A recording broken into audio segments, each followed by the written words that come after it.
You've reached the Union and Metro Street podcast, where we discuss the San Diego music scene of the late 80s and all of the 90s, from the shows we worked to the shows we played. Here we go.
All right, so that's The Classified, and we're sitting here with Noel. What song is that?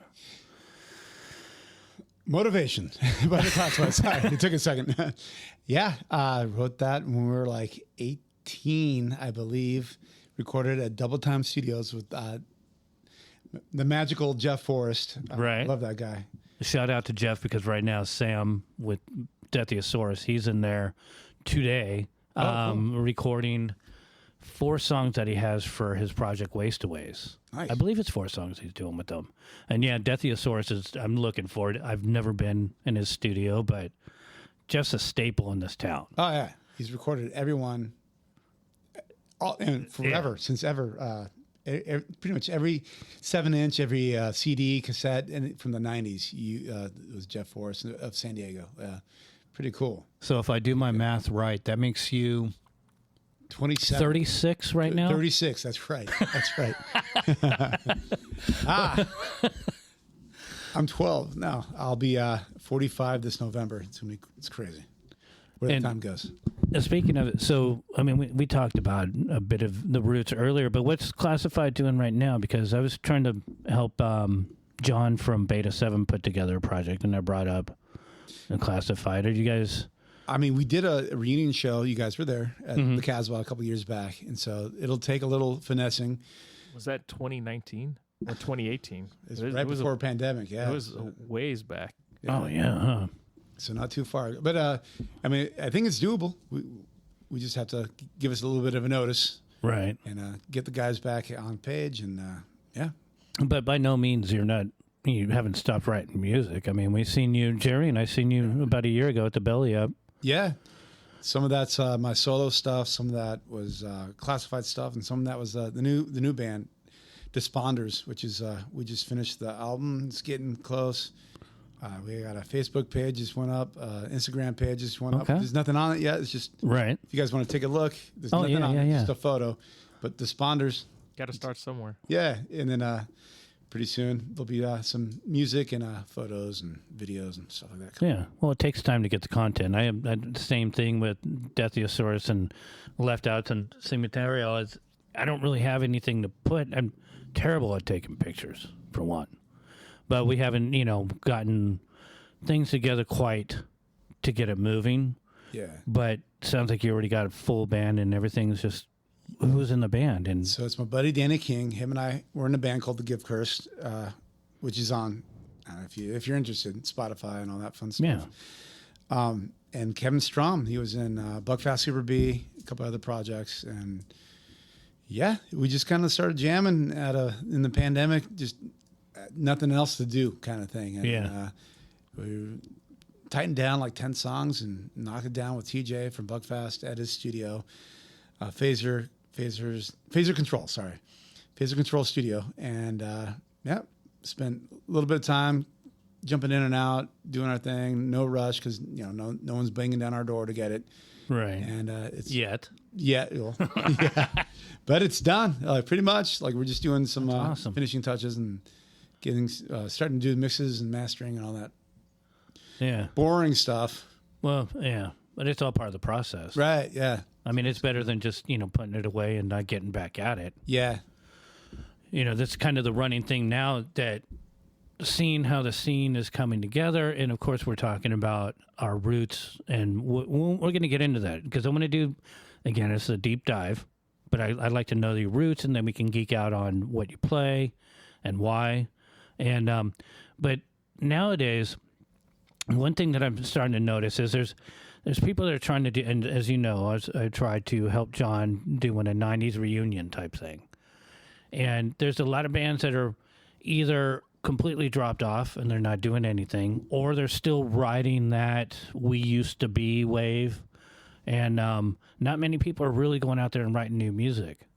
So what keeps you inspired to keep wanting to write new music? And well, I just think it's being an actual musician. I'm not saying I'm an actual musician, but I pick up a guitar and once a week or so, and I'll just kind of like just coming up, just jamming.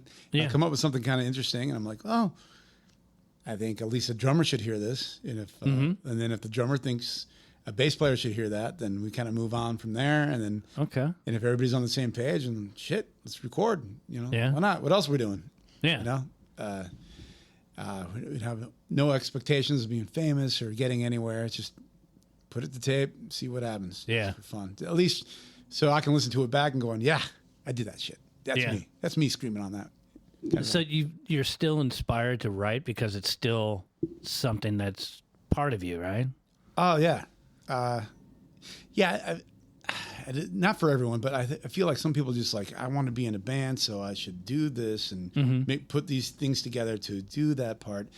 It's just, I hear stuff in my head. Even when I'm in the shower, I'm like, oh, I should write a song that kind of goes like this. Or I hear guitar parts. I'm like, go down in my garage and like pick up the guitar really quick and record it to my phone and go, oh, I'll save that for another time, or, before I go to work. But yeah, it's always in my head. It's like a ghost constantly haunting me. Oh yeah, no, I can relate. Well, believe me. Who brought that up too was Chris Arms. Oh yeah, he said songs would just pop in his head, and like he'd be sleeping and he had a dream. He had to get up and write that down, like lyrics or even guitar parts as well. Very strange that we grew up in the same town. I know. Across the tracks from each other. No kidding. Literal tracks going down the middle. Who lived on the rich side? Who lived on the poor side? We were both on the poor side. That's why the tracks were going down the middle of the street. So okay, let's do a dive then. Where's the roots? Are you San Diego native or? Well, I was born in Mexico, but raised here after 9 months old. My dad's American. My mom's Mexican. We came here. My dad had a job teaching And so we landed in Scripps Ranch. And shortly after, moved to Poway. And that's Sorry. yeah, no, trust me. Trust me. No, I mean, Poway is an epicenter, so you know, just for all those that just went, fuck you. Whatever. Everyone knows Poway has produced a shit ton of musicians. Yeah. And if you've been there, you can understand why, because especially you can tell it better than I can. My roots of Poway, my grandma lived there, and so it was the 70s. So I remember Poway in the 70s. So this is 80s, 90s, and there was just nothing to do. There's Right. It wasn't even a skate park. I was lucky that we got the community center with the pool, and that was about it. We used to hang out at the bomb factory, the excavated bomb factory. I'm kidding. No, we used to. There was just nothing to do. You either ride a bike or skateboard, or eventually you get to the age where you find a guitar, and then you meet a couple buddies, and there was just nothing. If you didn't have a car, you're just hanging out Right. in the vicinity of where you grew up. Because it was kind of in the middle of nowhere. Yeah, You would still see people on horseback. yeah, you definitely did. I remember taking a bus to school, and sometimes you'd have to stop because the guy on the horse was crossing the street. Yeah, and he's flipping everyone off, going, fuck you, punk rockers. Exactly. Yeah. Yeah, sorry. I had a horse for a day, and it was supposed to be filmed. Because I remember when I was in the Navy and I was stationed at Miramar, and I was living in Miramar in the 90s, there was nothing around there. Oh. No. And the best thing that happened to me, I mean, there was the warehouse where you'd go pick up Guns N' Roses tickets if you had, a couple extra bucks. Warehouse records, Yeah. music and tapes or whatever. Exactly. But Music Trader came in late. Was there a warehouse in Poway? The Warehouse? Yeah. Yeah. The original The Warehouse. Because there was chain. one in Mira Mesa too. Yeah, I'm sure. Yeah. Yeah. But then, Music Trader came in, and that's when like MTV, I was able to I was staying up late night watching 120 Minutes, like Headbangers Ball. I'm like, where do I find these CDs or tapes or whatever? And so I would find them at Music Trader, and that's where my music interest picked up.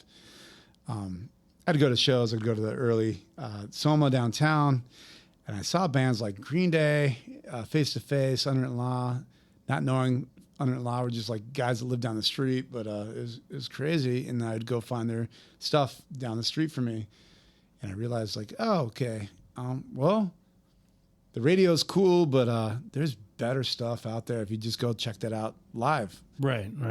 Just down the street. And so my friend Jeff and I, we met this girl. She was a little bit older than us, and she would always be going down to shows at I'm gonna say the Casbah, Soma, and she'd give us a ride for some gas money, and she would turn us on to Fugazi. She had all these cassettes in her car, and she was just like a nice neighbor.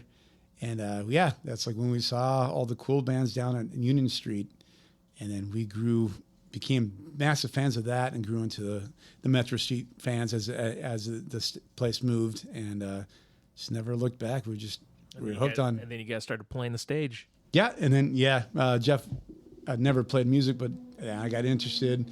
I got an old guitar that my dad was not using, and I don't know. I saw a couple of bands were like, okay, not to downplay their music ability, but I was like, okay, I could kind of do something similar and sing along, and and so I just kind of met up with a couple of buddies, and eventually we started playing. What was the first band? The first band is called Eye for an Eye, and it was me, a buddy Justin, and Eric, who later became a member of Agent 51. And it was just something we just did in his dad's house in this extra room. We had nothing to do, pretty much. Yeah. Again, in Poway. Nothing to do. And how long did that band last? It felt like years, but I'm sure it was like in your teenage brain. 1 year? Yeah, in your teenage brain, it was probably like 2 years. We recorded a demo tape, and then like a 4-song follow-up to that. And then they started, it wasn't Agent 51. What the hell are they called? They were called something else right before Agent 51. Wasn't it Area 51? Area 51, there it is. Yeah. Sorry. Well, that's good memory, Jerry. Yeah, Jeez. thank you. So Area 51 turned into Agent 51, and then they started doing stuff. And then I was met my buddy Brad. We were failing high school. This is how embarrassing this story is. we had to take night class. So he went to RB High and I went to Poway High, and we were both a couple credits behind to pass high school. So we had to take I forget, like a math class or something. And then him and I like kind of looked at each other. I'm like, I recognize you from Soma. You recognize me from hanging out at shows. We started chatting. So my band's kind of, falling apart. He was in a band called No Clue. And one band, everybody else was taking off doing other stuff. And so him and I started jamming, and then that's how the Classified started. And No Clue and I both played Metro as well, right? We side stage stuff. Yeah, you guys early played. on. Yeah, they actually opened up for No Doubt or something crazy. They had a couple, and they had a couple of big shows where they opened up for some decent sized crowds. That would be No Clue? Yeah. No Clue. Yeah, they opened up for No Doubt and Sublime. I remember No Clue. Oh yeah, I do as well. Yeah. But I'm trying to think of. That's another one of those reasons why the group is good, because someone would have the flyer somewhere of these are some of the most obscure stuff. I mean, this is back when No Doubt was still. If we, God, I don't even think we would have sold them out for at least a year, and they would still be support on some shows. Yeah, they supported Bucko 9. They supported. They were main stage though. It was main stage. Yeah, they played main stage, but they supported. They weren't headlining. And so this is early days. So what age were you when you started Classified? When you 17, 18, trying to get through high school, trying to figure that. Because you used to come down to downtown when you were, what'd you say, 13? 13, yeah. If we do the math right? Yeah. We were kids. And that realistically in the timeline, Jerry, so this is, because of the licensing, and you know how weird the licensing is in San Diego, if you were under 18, you had to have someone sign you in as a guardian. And then eventually we got that broke because Len kept trying to get the all-age license. No, he was trying to get the alcohol license, and then at some point... Never happened. Yeah, we just, broke away from that, and then we were able to have all ages. So realistically, 13, that's... You could have gotten in there with someone, just anyone, He some did. random... That chick that was driving him out. Exactly. But I think she was maybe 2 years older than us. She was maybe 15 at the time. And she was driving? She was driving, or 16, sorry. She obviously had a car. So, she's just a neighbor. So somebody hooked her up over at a... Well, the silence by that point, because I had to be one of those that had people sign. And then to get into there, and then someone going around with the clipboard, you have to sign it all, and that was just for posterity, realistically. Did anybody ever check that sign-in sheet? To be honest, I Ever seriously show up and say, "Hey, we need to see your underage sign-in sheet." And realistically, it's above my pay grade because I wasn't getting paid. Len, you still owe me. But realistically, I'm pretty sure there probably was, but especially back then, we're not too far off of payola at this point. So I'm sure there was something going on. I know that. Oh, for sure. Our rich parents were paying you guys off. That's for sure. I wouldn't doubt it. Those expensive $5 shows. Yeah. I'm kidding. No, I don't remember anybody signing off for us. They're probably what was the starting price at Union for bands? What was to get to attend? $3 then, or was it $5? No, it was like $5 to $6, unless there was the couple concerts that he did that were a little bit more. But $5 was kind of our staple price for a long time. I remember when we went up to $6 and $7, people were losing their mind over an extra dollar. Which is crazy because we weren't charging. Like, we even sold our own tickets, and there was no extra fees like Ticketmaster. Yeah. AKA Live Nation now. Money was made. And the bands would get, $1 per person that identified them. So that was divvied up. Granted, there was bills. It was a big space, but, and there was a few people working there. But one way or another, we were able to pull it, and it was amazing. You add $6, and people were losing their fucking minds. A $6 show, and then now, one of my pet peeves, $20 for a local show, like basically a glorified party. Yeah. Come on. But by Because we were only in downtown for a few years by 92, 93. So you were probably coming down there. Didn't you play there with? I was not old enough. I wasn't there yet. Okay, so when did you end up playing? It was definitely Metro. Metro? 96, 97? Maybe 94, 95, somewhere in there. Also, even earlier. Yeah, I just remember seeing Face to Face, and I was like, all right.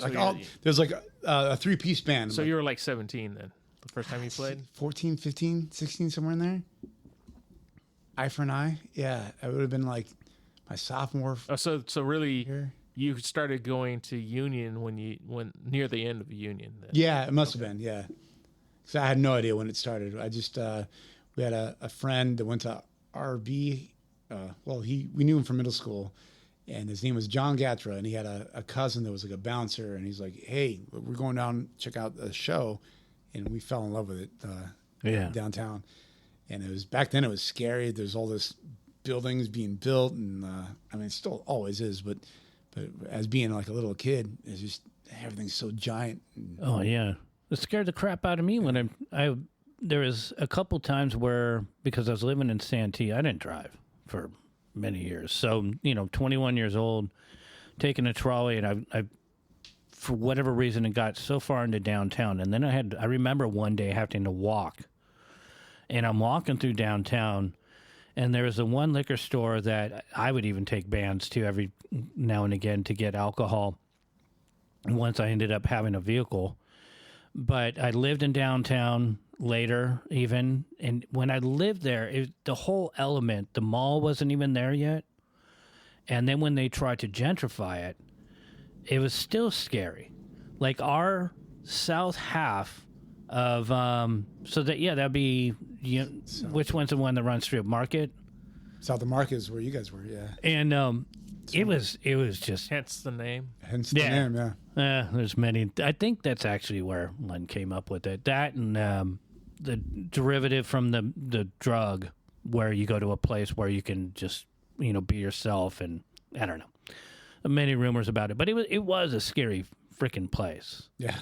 And then you add a whole bunch of punk rockers, and then you got the homeless people, and sometimes you couldn't even tell the difference. So you literally were in the guts of the beginning of the scene of what we were able to start down there. And so Face to Face, we're looking at, they probably had Don't Turn Away whenever that was out. So that's kind of when That's the first album? Yeah. Okay. So yeah, we're looking at 93, I think. 93, so I was probably 14, 15, realizing I'm like, okay, maybe I can do this. Yeah. When did you start playing guitar? Like around then. Yeah, that's when really? I learned a couple of Nirvana songs and totally dating myself. A couple of Soundgarden maybe. Right. And that's just from some friends, and then I'm like, well, this 3-chord thing helps because I could just sing over that. Mm-hmm. And then not have to do a whole lot, deal with the guitar solos and all that crap. And so I'm like, all right, let's start with that. So, that's where Ife and I started. We played a few times. Yeah, I remember that. I remember booking you guys. And that's the greatest thing about what we were able to do there is I tried to really emphasize, having local bands have an opportunity to start to play, figure out their skills, and then figure out if they want to go from there doing it. So you already kind of knew as soon as you started doing it that. And what made you decide you're going to play guitar and do vocals? Because most pick one and okay, that's a challenge in itself. Yeah. I was friends with these guys who ended up being a band. Well, Chris Arms, Open Fast. Mm-hmm. There were some kind of band before that, and they had asked me to sing, and I remember singing, but I didn't really like how the music was going. I wanted to have a little more control over that. It was just kind of not an ego thing, but yeah, a Donald Trump, I want to control the fucking world. So, no, I'm kidding. But I just wanted have a little more hand on how the music was written, because it wasn't I'm not saying Open Fast was the band, but just a couple of buddies that ended up in that band. And I just didn't like how the music, I wanted more hand on how the music was written. Right. and I just know how to do it yet. And so that's when I picked up the guitar. I'm like, okay, I'll figure it out this way. Yeah. So just your curiosity drove you, and then you started to realize, wait a minute, I don't want to be a cookie cutter. I have an opinion. I have, some foresight into something that you want to take control of and create. Right. Exactly. So how did you bring other people in? Was it just you see my vision, therefore I'll use you for a while? Well, usually in high school, you if you find a drummer, that's like finding gold. Right. Because everyone's a guitarist. Everyone's a bass player. Everyone's a guitar player. Everybody's a singer, right? So if you find a drummer that's good, you're like, holy shit, I just hit gold. And then if you find a bass player that doesn't want to play guitar or sing, like, shit, you just want to play bass? Cool. And that's how it kind of started. And then, we rode that way for a minute, broke up. Not really broke up. We just kind of went our own ways. And I found another drummer. Now he's like one of my best friends, Brad. I'm actually going to go to his house after this. Oh, okay. Do some barbecuing, watch some baseball. At the time, I was just like, this is some dude in a night class. I have no idea. Fucking weirdo, creep. Kidding. Love you, Brad. And so him and I just started hanging out and writing songs. And that's how the Classified started. He had a buddy from school, Sean. And it was a 3-piece for a demo. Did that demo. And then our friend Scott came and played guitar with us. And all of a sudden we had the full length that song you were just playing off of. Yeah, it feels like 20 years in the span of like 4 or 5 years, because you're in high school, your brains are everywhere, and but yeah, that's and a lot of things have changed since you guys did that record. So a lot of life. Yeah, true. We're all adults now, most of us. Well, some of us. We're Some married with kids. Some married with kids. Yeah, some married. Most of us are married. All of us are married. Some kids with married adults. Yeah, that's the scary part. With like me, I think of myself more. I sometimes look at my daughter and I think, "Oh my God, you're so mature for your age." And then I realize, wait a minute, I was doing so much at your age. What? You're lagging. But then I look at myself now and go, "Oh my God, she's so much more mature than I am." Because it's part of the lifestyle. Yeah. Realistically, you see in the house. Oh yeah. This is awesome. But so speaking of, you start getting together and you're writing music. At what point did you realize, this is really something that you want to put that much energy in, or did you just kind of slide into it?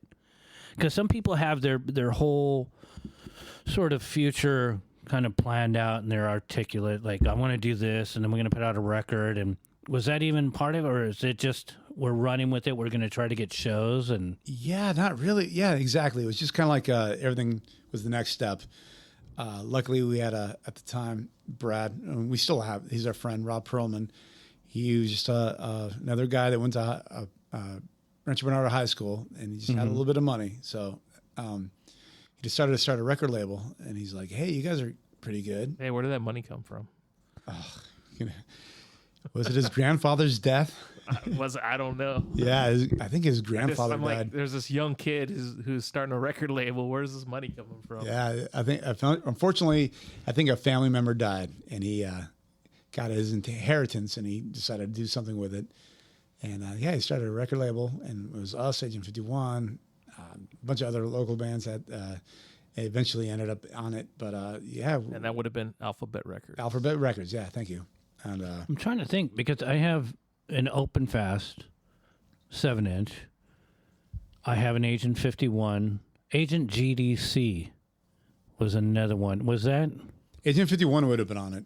Open Fast would have been pre Alphabet Records. Okay. I'm trying to think of. But I'm thanked in that thanks list if it's the 7-inch. Yeah. The salsa on the front. Yeah. They thanked me. Open Fast Chunky salsa. Yeah, exactly. Yeah.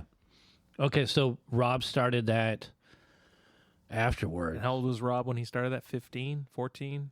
He was our age, so 18, 17. Was he 18? Yeah. 'Cause I remember him, to me, I thought he was younger. No, he was our age, so. Seemed like he was still in high school. I mean, we were. When he started the label. Yeah, we were. Yeah. Pretty much just getting out of high school or around there. He ended up doing Blink's first website. somehow he knew Mark, I think, and so he ended up doing their very And first website. he knew the internet. And he knew the He internet. knew the early workings of Yeah. the No internet. offense, and Rob knows this. He's a big fucking dork. Lives out in Austin. He knew. He's aware. He knows this. And so yeah, he knew the internet before any of us even knew what the hell that was. He was supposed to do a podcast with us. And Yeah. He kind of flaked on us. Did he? Yeah. All right. Yeah. I can call him right now. We were gonna if meet he'll him answer. in L.A. He was supposed to come down for some show, and we were gonna set up in a hotel room and do the Yeah. podcast with him, but he never called. That sucks. Yeah, He's out in Austin. He's coming home for the Lucy's Fur Coat show. I don't know why he'd want to live in Austin. I was just there. Austin's a rad city until it hits May, and then it's like 100 degrees. And Yeah. you can't breathe, and that's until November. Well, I was born in Texas, Oh, but I don't care for that area of Texas at all. it's just a cool music scene. Yeah, If you're visiting, it's that's the only thing. it's cool for a weekend kind of thing, and then you're out of there. Exactly. Yeah. That's how I feel about East County. No, just kidding. But yeah, my dad actually family there, Rio Grande City. I remember fondly being preteen, going from the grandparents' house. We would go over the border into Mexico. I still remember the smell of leather and all that. And these little shops, on the opposite side of Rio Grande City, they were literally, I think the high school was on the border. So as a little kid, those are some of my most fondest memories. But I also remember my grandma always telling me that California was going to fall into the ocean, and they just hated California. They still do. Yeah, everybody still does. That's Yeah. yeah, it's what I hear from my daughter too. That And I we're- can see the ocean from here, and we're not in it yet. Yeah. I tapped my toe in it a few years ago because I went all the way down to where the water actually is. No, that's one of the. It's funny that we bring it up because the idea of having, we've had a few tsunami warnings and all this, and where I'm at, I keep telling the wife, "Oh no, we're fine. We're high enough." And I'm thinking, They'd have to take out the airport before it hits you. yeah, I would want to see that though. That'd be interesting. You're in the bay. You got is that Coronado? Yeah, Coronado and Point Point, Loma. He's Point got North, Loma's out North there. Island. You Yeah. see the carriers. I think we're high enough up, but if not, Sure. We'll go with that. we'll just keep running up the hill. I just got to grab a bunch of skateboards and run up the hill and watch the devastation. But realistically, Actually, I mean, you're pretty safe from tsunamis because you also have that's all Point Loma. yeah, the point going all the way out there. Yep. But yeah, growing up, that was one of the things that I remember my grandma always saying, and because she would come out here and just bitch about being in California and why are we out here and surfers and blah blah blah, and or like, Freaks. yeah, it's not much. I'm looking at two of them now. So, as we quickly diverted into how California is going to fall into the ocean, so you're about 17, 18, and you're doing the classified at this point, right? Yeah. Well, besides that, I was also going to shows like all the time. Yeah. That's where I spent my weekends. I saw like from friends' bands to bands that were like up and coming, like we were talking about earlier. I saw this guy, Foo Fighters, this guy, Dave Grohl. And it was like their first tour. I think it was actually their second tour. But they came to Soma, and they were 2 hours late for some stupid reason. And they came out and realized they told us a story of how they were staying there in Mission Valley and they couldn't figure out how to get across the 8 freeway.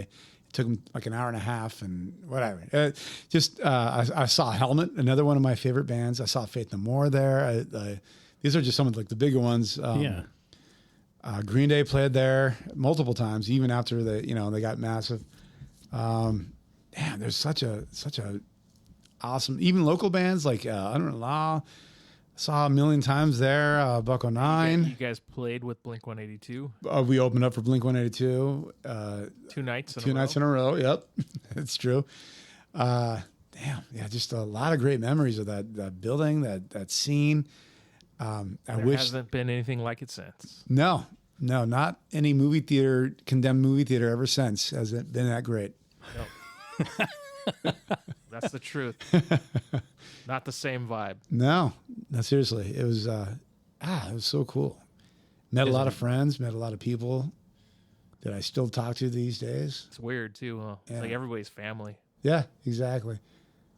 Maybe I don't speak to you every day, but I'll run into you let's say at the And it's Casbah like or it's like record we hung store. out like yesterday. Exactly. Yep. It's crazy. So Yeah. speaking of thinking back, what would be, because this is always fun to watch, to hear about, what would be the scariest show that you were ever at? Like where you were like, this is about to fucking blow up. Well, pretty much the scariest ones were when I was like 13, 14, going down there. And these are like giant, I mean, I'm guessing they're like 4 years ahead of me, but they're giant dudes, 18, they're probably 18, 19-year-olds and just moshing. And we're just getting tossed around like Beanie Babies or whatever. Fucking just getting tossed around. And they look out for us. If we got knocked down on the floor, Yeah. they'd pick us up, pull us up by our T-shirt and push us out of the way. By then we had the Samoans, right? Yeah, the Samoans saved our asses. Yeah. Yeah, for sure. Gnarly dudes. Ground control. Yeah. I can't at the top of my head. Nothing like I'm guessing like Ignite or something. One of those crazy hardcore bands. But nothing off the top of my head where like I might die. Like no Napalm Death shows, or did you go to any of the more extreme metal shows like Morbid Angel or Did not, because at the time I don't think I was really into it. I just wasn't aware. I knew it was a thing, but it just wasn't. I do now listen to a lot crazier stuff. Did you go to the Fugazi show at Union? No, I wish. I heard stories. I heard. I think Brad actually worked there. Or No, something. I'm talking about Union. That was way before Brad could work. This is like 90. This is being Three like or 90, four. I'm sorry. 92. Yeah, No, I think- I missed Fugazi, and I've never got to see him. I knew there was a couple of Ramon shows I missed. I just didn't have a ride or something like that. There's definitely stuff I missed. That I'm like, I wish I would have been there. Mr. Bungle. Mr. Bungle, I was not there for, but I had seen him afterwards. But I heard that show was terrible.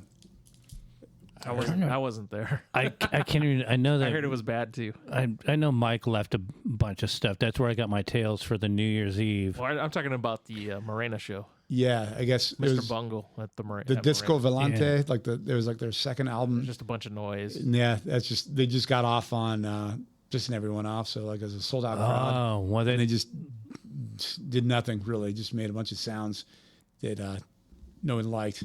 Yeah. But if you knew them, you kind of know. you kind of knew what they were getting into. Well, that's like when we had the Boredoms play.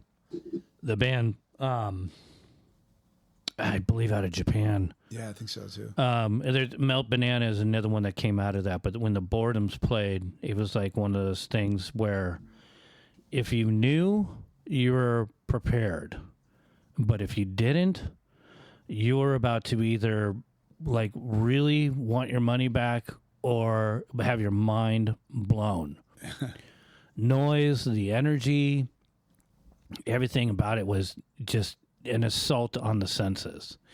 And playing the Union Kind of like a rave. place. Oh my Lord, those are an assault on everything.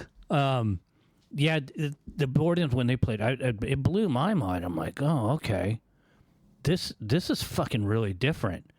But in the old club, if that vibe kind of went, and you'll remember this, if that vibe kind of went where it seemed like shit was kind of out of control, it could get out of control really quick. I'm sure. It's like, feeding the masses, or like at a riot where one person throws a brick, then the next thing you know, there's 50 people going down the street tipping over cop cars, and it's just it's that mob mentality. So the Boredoms were definitely one of those that would have kind of caused a little bit of chaos. But then on the flip side, you got someone like GBH coming through. That was just an amazingly run show. Len wasn't even there, so it was myself and then Mike Nevison ran it.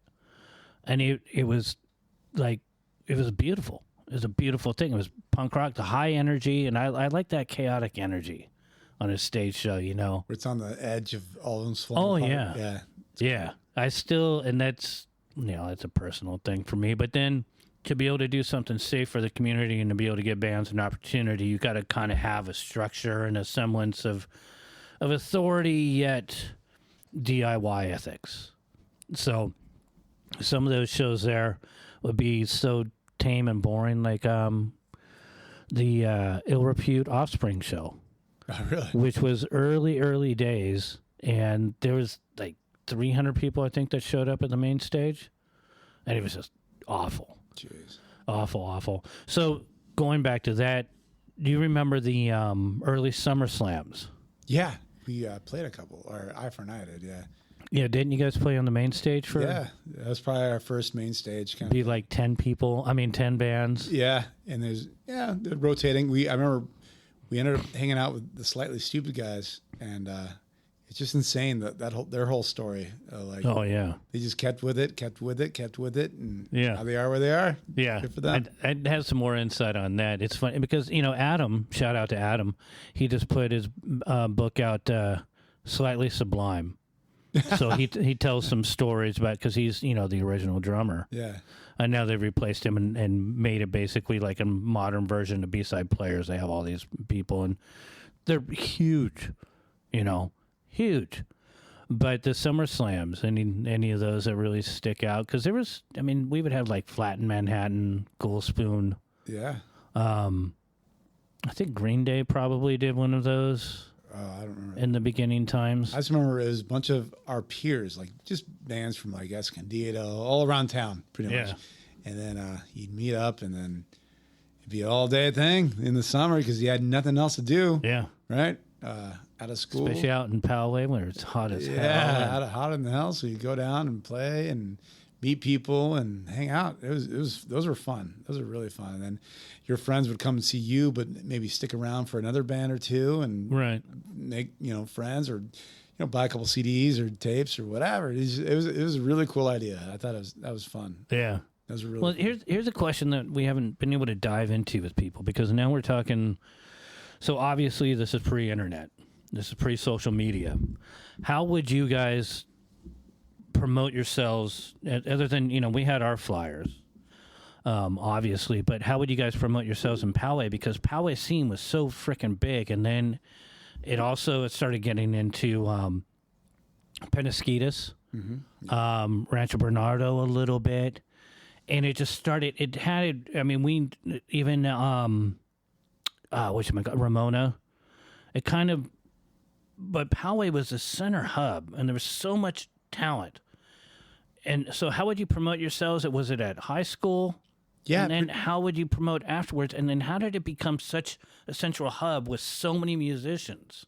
That was the thing. There was just nothing to do. But we'd go to Kinko's and make flyers, right? And, it'd be the fourth.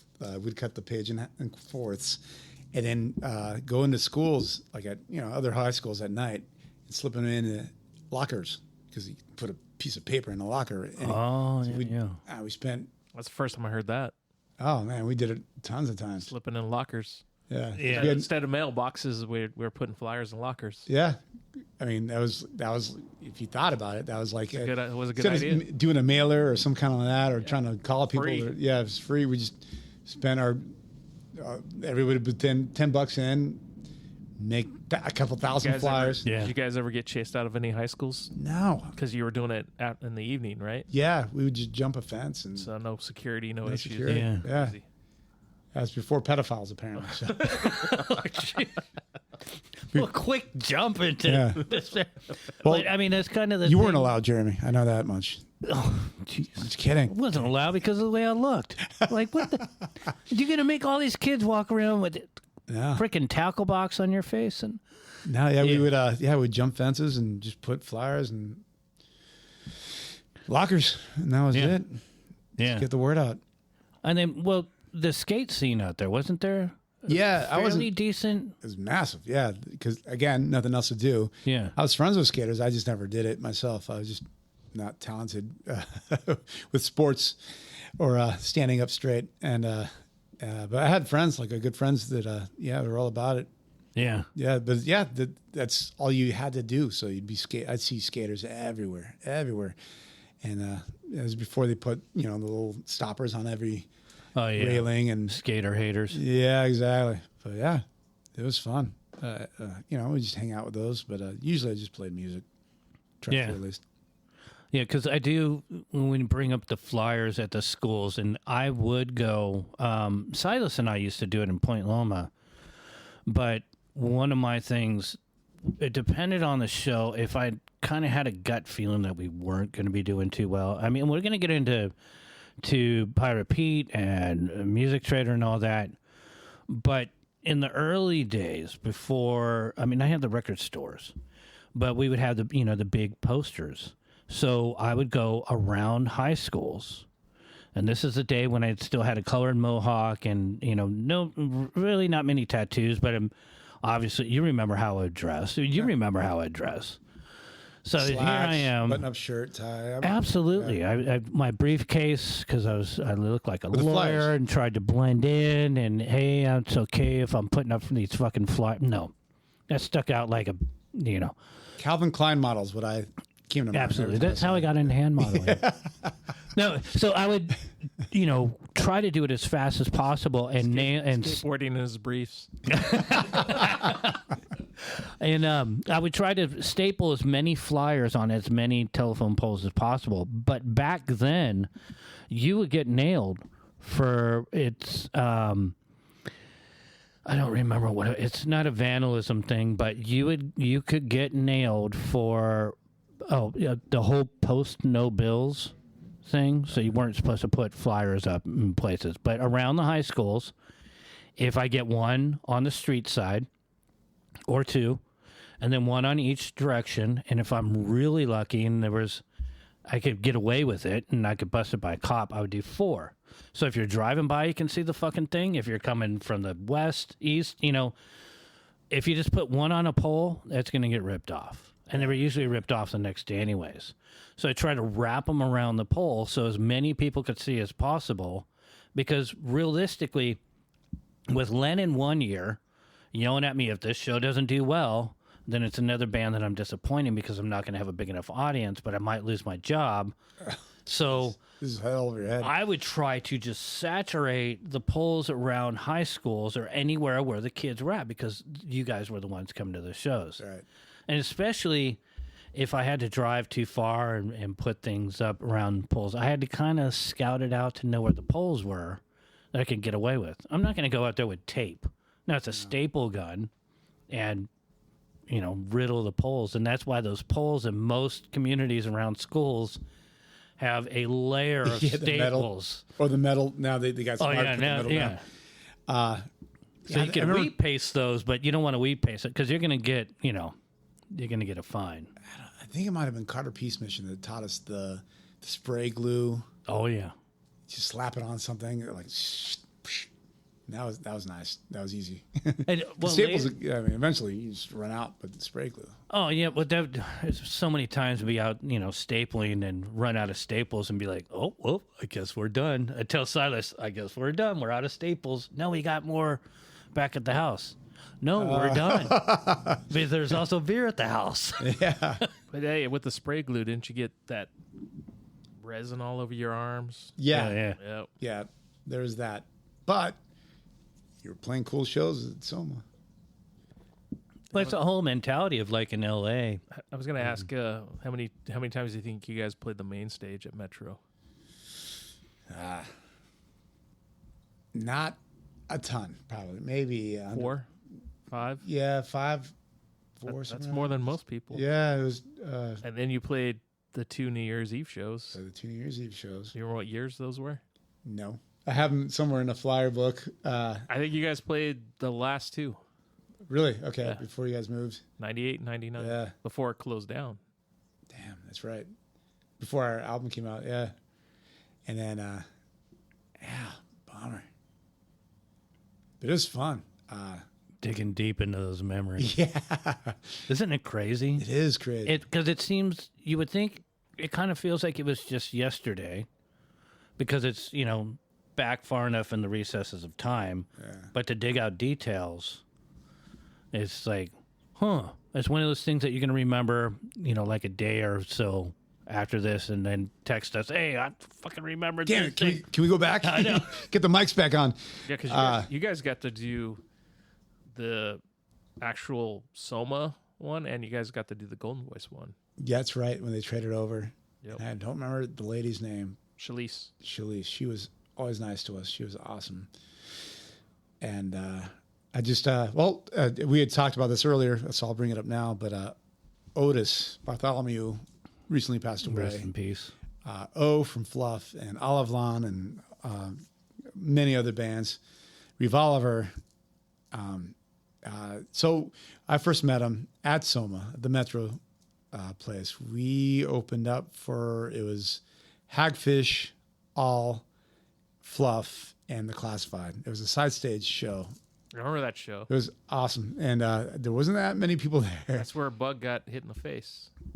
Broke his glasses. Bug worked for All. Oh, really? Yeah. And the Hagfish guys were looking for the person that did that. Oh, I don't remember that part, but pretty crazy. we were just excited because our guitar player Scott knew who Hagfish was, and he played us the first CD. We're like, these guys are fucking rad, and I didn't know who All was because we were idiots at the time, and they never really, to be honest, because I saw All at the Triton Pub with Milo. Wait a minute. So Scott was already singing for them then. This is like way back earlier, 88, 89. And Dave Smalley sang because he was with them for a minute. And Milo sang as well. That's great. Why would Milo sing with them? Then it'd just be the Descendants. Yeah, well, that was the whole thing reason was he was off to school, right? Because Milo had already split from him, and it was a party. Primus had played. I think Daddy Longlegs played, but it was a private party that we had gotten in because Aura from the Ninth had the invite. So it was a pretty special moment to see all three singers in All. It was pretty incredible, but All never, they never got the respect. They never really, I mean, my wife loves them. They're great. I still think that I like half their songs better than I like the Descendants. No offense, but I was in a band called Cockroach, so we'll just end that with that. But yeah, so All playing the side stage, I kind of do remember that. Yeah, they were headlining the side stage. Yeah, and it still wasn't. It didn't sell out, did it? No, it wasn't. I don't think you did that show. I think you were gone. Oh, so that's after me, because I know I think I did that show. we had them play the main stage, and they I still was didn't friends do with well. the Hagfish guys. Hagfish guys are awesome. Those guys Didn't are really you tour cool with them, or No. I just became friends with them, and it was Jay from Spazboy that Oh yeah, played their stuff for me, and I'm like, these guys are fucking great. yeah. And they played in the Suits. Yep, every night. Oh yeah. And so that was the first time we played with Fluff. Sorry, Fluff. Played with Fluff, and O came up to us after we played. We were like the opening band, and he's asking us about how we write songs, asking us about where we're from, and blah blah blah. And he ended up being one of my buddies. We weren't best friends, but every show I'd see him at, he'd always come say hi, or I'd go say hi to him, and. Yeah, it was crazy. Man, just from, meeting people at Metro, just random at shows and stuff. And O was at every show, it seemed like. Oh, yeah. Backstage. Always. Every show. And then, he's definitely a huge lot. I just got a chill as if he's tapping me on the shoulder. Yeah. We have to acknowledge the fact that Otis was a freaking staple in this town. Because O's been here. Yeah. How did he do a... No, we wanted to get him in, and then... Of course, he passed away, which sucks. Yeah, he's a massive skateboard fan. He's a massive skateboarder. He was really good. For Trans World. All right, he's a photographer, but he was also a really talented skateboarder. Oh yeah, he skated up to the day he died. I heard from, I've heard a couple of stories, but someone just recently I was talking to said, no, he was found in his truck at a skate park. He went to go skate, but I had heard that he had passed away in his sleep, but. He skated, up to the last part of his life. I mean, literally. And he was a ripper. Yeah. He had style for days. He came here, Ryan Fox from Fishwife and Ghetto Blaster, and brought him here. And I'd look at the cameras, because, I have cameras on the property, and I'd look at it and go, what the fuck? Because I thought it was Jay Damascus from Dinosaur Jr. I'm going, there's Ryan. Well, they are friends. He was his guitar tech. And so it just looked like, I mean, because I'm not really well versed in Dinosaur Jr. I know who they are. They played. I know who Jay is, obviously. And then there was this other girl that I recognized, and she's a singer from somewhere, or she's been in bands. But I look out and, what the fuck? So I go out and long story short, I showed Otis the house, the skateboard collection, my skateboard press, my Tonka trucks, and the garden, and just, I was honored, we've known him. Well, I've known him since, God, I guess I first met him in 89. '95. So yeah, you've known him a lot longer. But he's just a friend and an advocate for music, for skateboarding, for the community, for our scene, and just music and art. And it's huge, devastating loss. Yeah. The last time I saw him was He's always so supportive of everyone. Back to the beach in 2018. The last time I saw, he was working for the Aquabats. Damn. Last time I saw him was the day after Gabe Serbian passed away. John Reese had played a show down in South Park, and we're all at that show, and it was a very somber show, and he was there and Crazy. said hi. Yeah. Again, Gabe, rest in peace. It's what, just a day or so From a year ago, anniversary. Yeah. Within the week or something like that. Yeah. I apologize. I have to. So yeah, Hagfish, All, Fluff, Us. And then we were so not aware who All was at the time because we're stupid teenagers. And Carl Alvarez was kind enough to like ask us like, hey, you guys, your sound is pretty cool. Why don't we put you on a guest? We're playing here again in a couple of weeks. All right. Like we'll put you on the guest list. All right. Sounds good. And didn't dawn on us that it was Descendants playing with Handsome. It was like a major show. It was completely sold out, wall to wall. In my head, it was.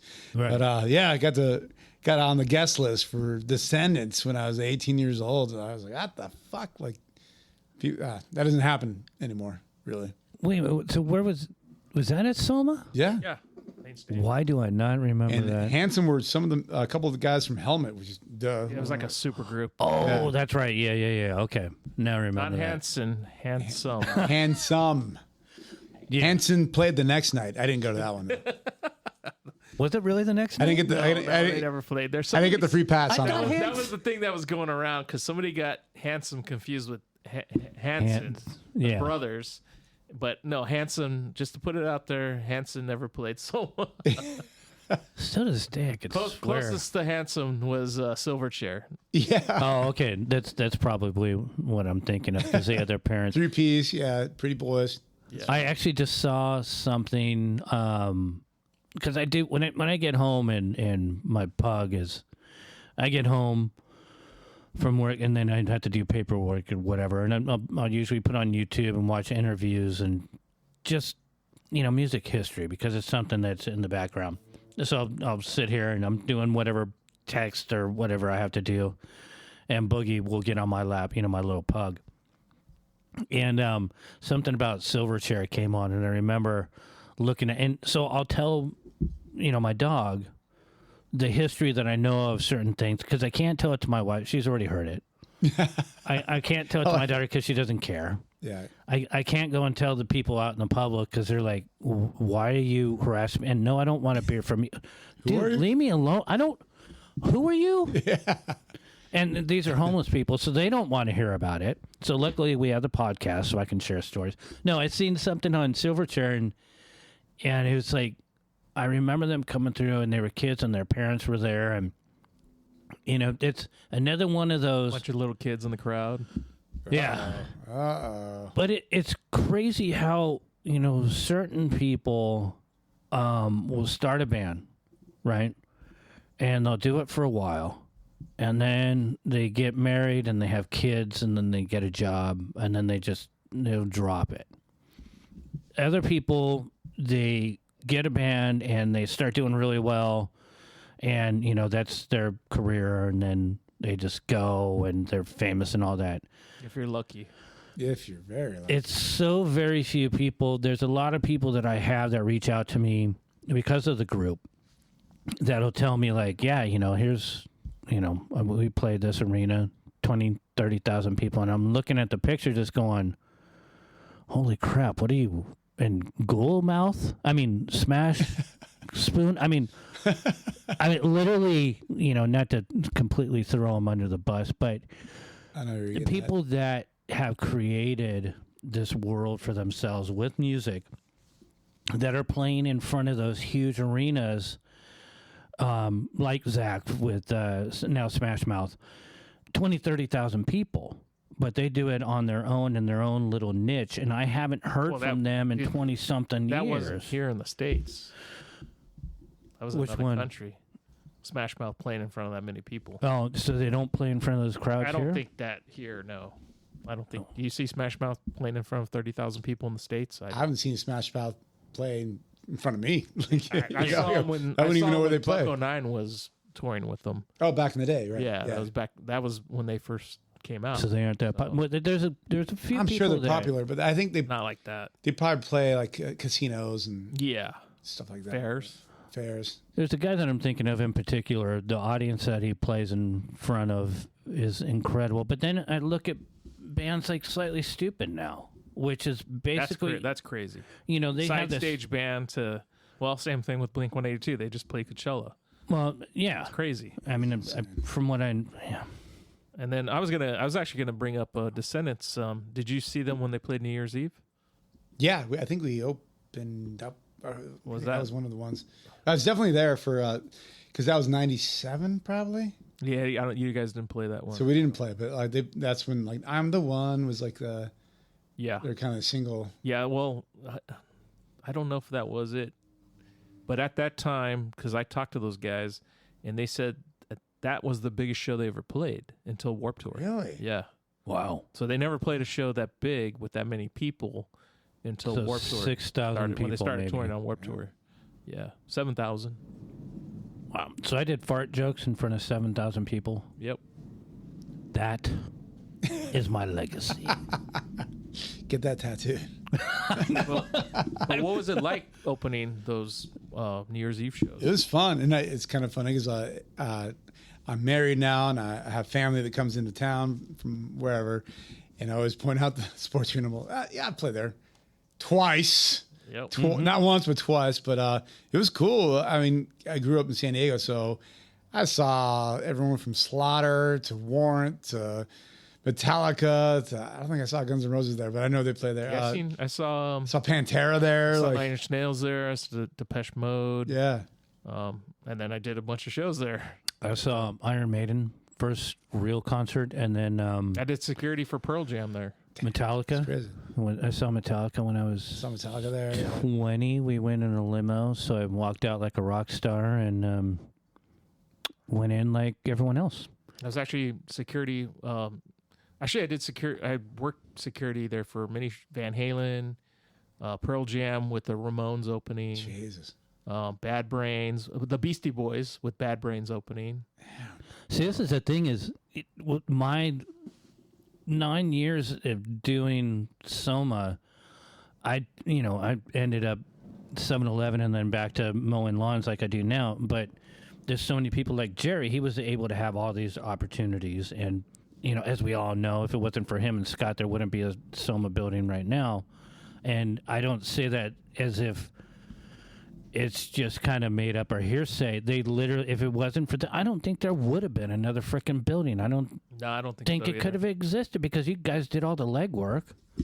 So that being it was said, the idea, and then Scott with the money and then bringing Lynn back and And the Lynn motivation had to the do it. contacts and then a bunch of you guys.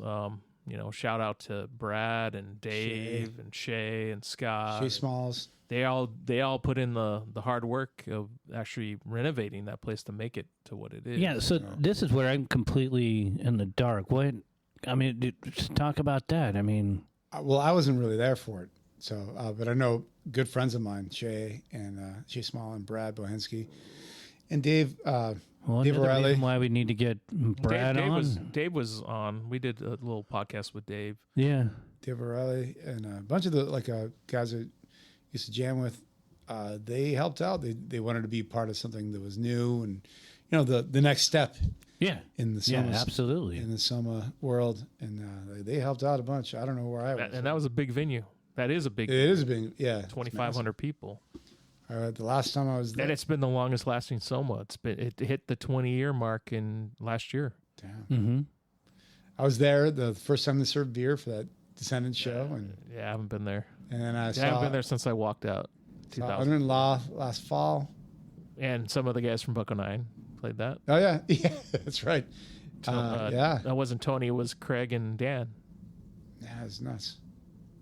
But yeah, I haven't seen it. I saw the 1975 there one time, and we hated it. Not that we hated the venue, but it was just a weird show.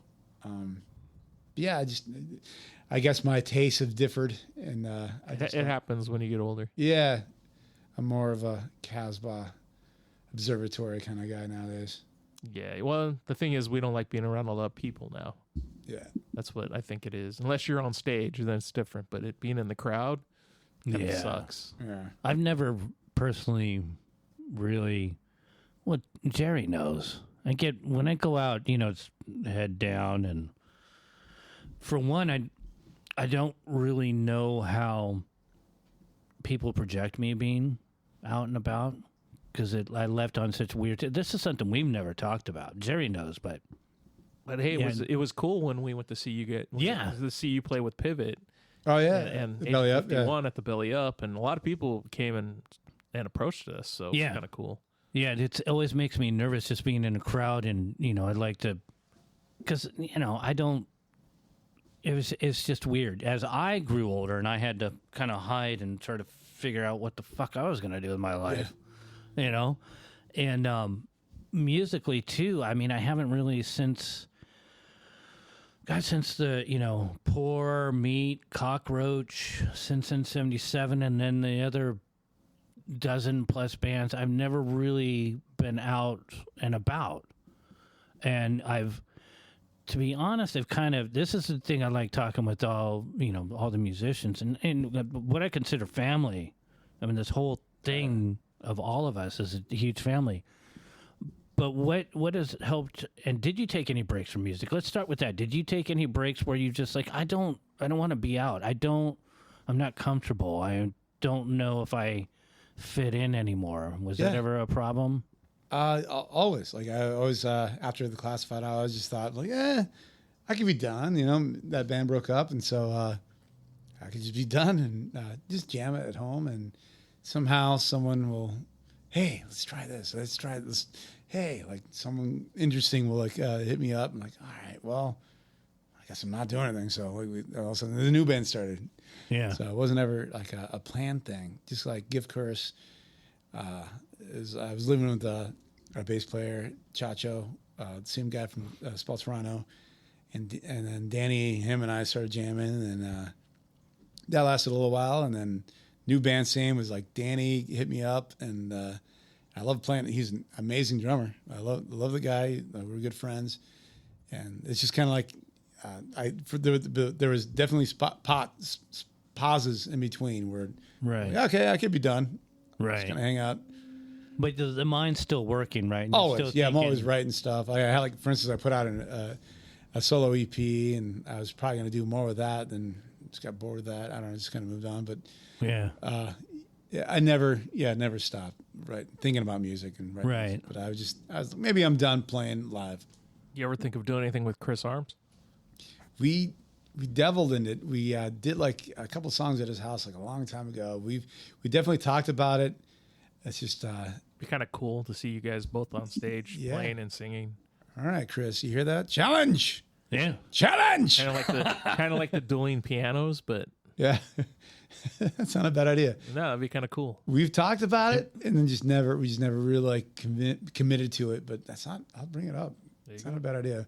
I think we live pretty close to each other nowadays. He's out in La Mesa, and I'm over by State. So Yeah, I mean, why not? If you don't throw it out there and you just sit and stew on it. I mean, that's how come all these projects for me came together, because after trying to figure out where my place was, I always have ideas, always. But that's the problem with being an artist, is you have more ideas than you do time to do anything. Right. And then I had to figure out, I was doing Red Rum Skates, and then for the while I was doing the charity, but I've always had all these projects. So I'd plug in, And like when Brian from the Left Outs and I with Travis from the Kids and who's now in the Plagues, we did the project Rebirth, where we just recorded here. It's like stoner rock. It's kind of like Earthless. So that was a lot of fun. But just getting together and trying to work out logistics, and there's always some excuse in the back of my mind. No one wants to hear this crap. I'm too fucking old. I got to get up too early in the morning. I always found an excuse. But then other times, I was so antsy just to make noise. I would just plug in the bass, play, get it as loud as possible, get as much just distortion and overdrive so I could just hear kind of like that feedback, and then that would feed me, and it's like, oh, okay. And I just make noise just to purge it. And then something happened. I don't know. It's probably been an accumulation over the COVID, where it's like I'm not done yet. As a matter of fact, I never even got started. There you go. Nice. So good attitude. Because realistically, I mean, I put all the bands in front of me, and when I was doing, I rarely played a show. Still have not put out any vinyl for any of my almost, couple dozen projects that I've done over the years. So we did do the when we did Deathiosaurus, Sam and I, about 13, 14 years ago, we did the LP called Bacon, and we put it out. It's in the SoundCloud, whatever, internet world, but we didn't even press anything, CD or nothing. So when he had hit me up about doing the project again for Deathiosaurus, I'm like, oh, I'm in. I totally want to do this. And everything started coming to place because Brian and I were trying to do the Left Outs. And it's something that my wife and I had kind of came up with. She came up with the name. And so I'm at that point where I feel like I'm making up for lost time. And that's why I'm working on, right now, 3 projects, but I'm open for more. Nice. Was there ever a point where you're just like, I just need to express myself as much as possible and get this freaking music out? That's a crazy idea. No, it's always a kind of one speed kind of thing. Like if I get too distracted, I think I'd rather just focus on one thing and make that great. Right. I'm not saying anything against what you're doing. I have no idea. Yeah. But for me, I gotta focus down and make one thing good, and then because there's always like other people asking to hang out and jam and do this and that. But yeah, so we started doing during COVID. We started doing this new project, and it was our buddy TJ who'd come back. It was his place, and he'd come by. He's like, "That shit's great." He'd pop his head in the door. He's like, "That's good." When are we recording? We're like, "Oh, never even thought of that part." Right. We're jamming, so and that's why we where we are now. Now we got a stupid record we got to figure out what to do with, but yeah, it was always like someone else kind of motivating me, or otherwise I'd just play video games. Oh, really? Yeah, watch movies, watch reruns of True Detective, or play with my dog. So you don't feel that impending? Because I mean, granted, I know that I'm a bit different than most, and you can tell by you've known me for forever. Yeah. So I've got the one demon that's not so much on my shoulder, but in the back of my head, that kind of, I feel that slap every now and then. Like, you need to fucking do something. You can mow a lawn at any day, but this needs to get out there, and you don't have that. Once in a while, but wake usually, up in the middle of the night all panicked, like, shit, I got to get this out. Not like that.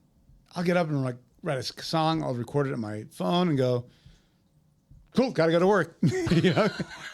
All right, got to go feed the dogs, and off I go. My brain just goes off. What are you doing for work these days?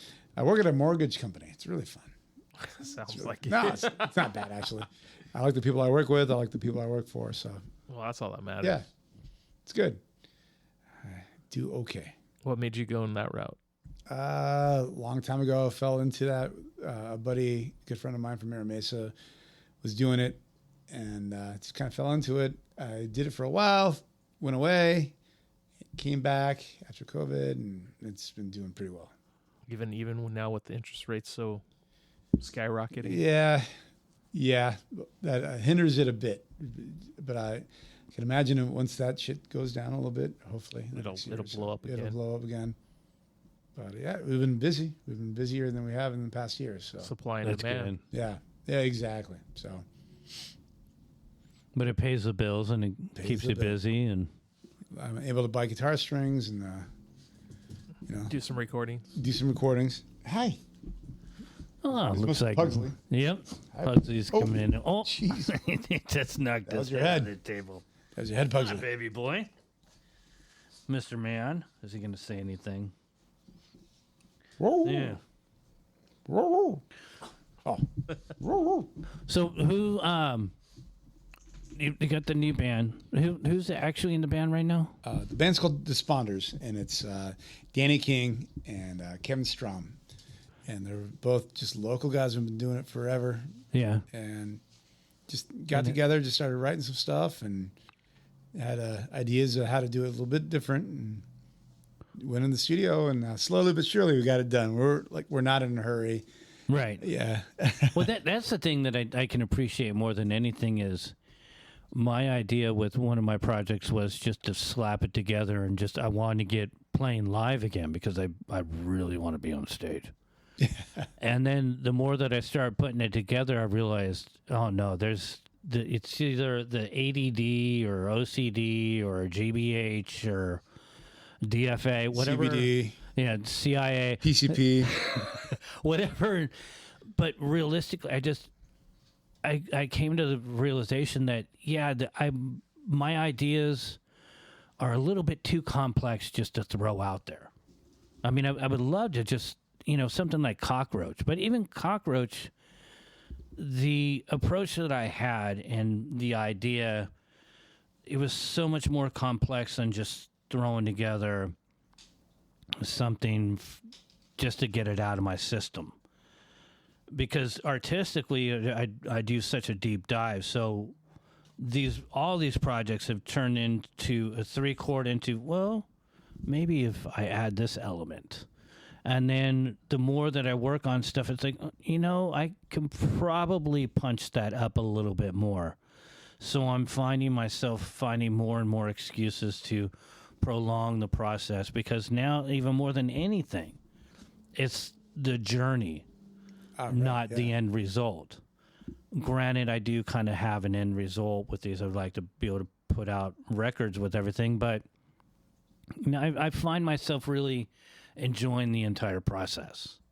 Right, I agree with you. That's part of being in a band, right? It's kind of like that. The new stuff, we would come in. So I think I came in with one idea that was kind of sort of left over from the previous band, and that became a song. That was pretty quick.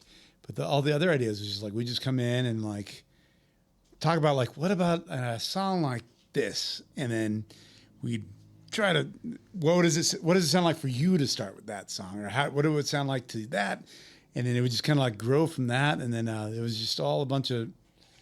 And I hate jam bands. I'm not a jam band kind of guy. Right. That's how it was kind of built on, and just jams, just like what. And then Danny, our drummer, is insane. He's like, try it like 100 different ways, and then we ended up going back with the way we did it, called Danny Boomerang, because we'll try it just to humor you, but it's going to come back to the original way we had it. And that was just building on that, and then building on that idea, and building on that idea, and all of a sudden you have like, oh shit. It's kind of a song. Yeah. It's kind of cool. And then you start piecing and parting. But again, that's the whole process of writing it. Okay, so let me ask you, do you find it more fun to write music now than when you were a kid? And do you think with the maturity... I think so, yeah. I think there's... Back in the day, I just like, let's get 3 chords, chorus, 3 chords, chorus, out. Yeah. And now it's just like, well... 3 chords, but what if we turn that on its head? What if it's backwards? What if we don't do the chorus? What if that is the chorus? What if we swap it around? We're just like, just trying stuff out just for the heck of it, just to see what comes out. And it's kind of what we ended up doing. And because you don't have any pressure of a label or anything. No pressure. Did you ever have pressure from a label? No. No? Nobody cared. Nobody gave a fuck. We had fans that cared, and so our friends that cared. So eventually, it was it's like that. But no, it was always So like Rob never said. he put out our first album, and Give then me my money back. yeah, put out our first album. And he's like, all right. And he put out a couple different things, and he's like, hey, he was kind of done with it, so we had to go find a different label the next time, and then see him again. Because you guys did with Classified, you did 2 albums, right? Yeah. Two full lengths. And an EP. Yeah. So the first one was 7 Years Bad Luck. What was the second one? That's the best. So there was a guy that put out our second album, and a friend of ours did the art, and somehow they did everything wrong. And the album was supposed to be called Of All the Promises to Break, but they misspelled that. So it's Off All the Promises to Break. It doesn't make any fucking sense. And then the track listing was all backwards. It wasn't even like the right. So people go play with song 1. They're all, all right, it's called this, but it's actually the third song. And it was, Oh, man. So it was such a who mess. put that out? Uh, Because I know I have a copy of it. yeah, it was, what the hell's this guy's name? He was a nice guy. Did that come out 2000? 2002, something like that. Yeah. 2002? I'm blanking on his name off the top of my head. Nice guy, but he Cousin Oliver was the band he was in, and he it was like a drive-through record band. Just he was in a pop punk band from like in Orange County, LA. Huh. And Cousin Oliver from the Brady Bunch. yeah, That's what they're based off of. And Because he had a band, Cousin Oliver. He was in that guy, Yeah. the actual actor. Yeah. Yeah, and so this guy came out of nowhere. He had a friend's band he had kind of done stuff with, so he hooked us up, recording American Studio and Paramount Studio C. Like we got like some decent studios in there, and then it was mixed by on a deal by a friend of his, and it was a hip hop artist. Like he was working with hip hop bands, and so it came out really thin. He didn't know how to mix a rock record. Too many tracks. Or maybe not. Yeah, the whole thing was weird, and there's a reason why it's not on Spotify these days. It's just like, It's not on Apple either. No, yeah, Because actually, 7 Years Bad Luck actually sounds really good. yeah. I don't know how that worked out. And that was your guys' first time in a studio too, Yeah, right? pretty much. We Yeah, did like an EP. It sounds 2 songs professional before as that. hell. Thank you. Yeah, Jeff Forrest, man, that guy's. And then a lot of songs on there catchy as hell too.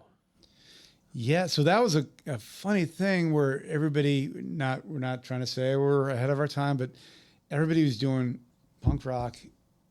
Unwritten Law, Blink was like the big thing from where we're from. But around that time, I started getting into more Lucy's Fur Coat. They're more rock and roll. Same with Rockin' from the Crypt. A lot of San Diego bands that just like sounded fluff. It sounded bigger and just slower, not slower Yeah, songs. it's definitely had a bigger sound. Yeah, than just most. It's not as generic pop, which was Right. the kind of staple.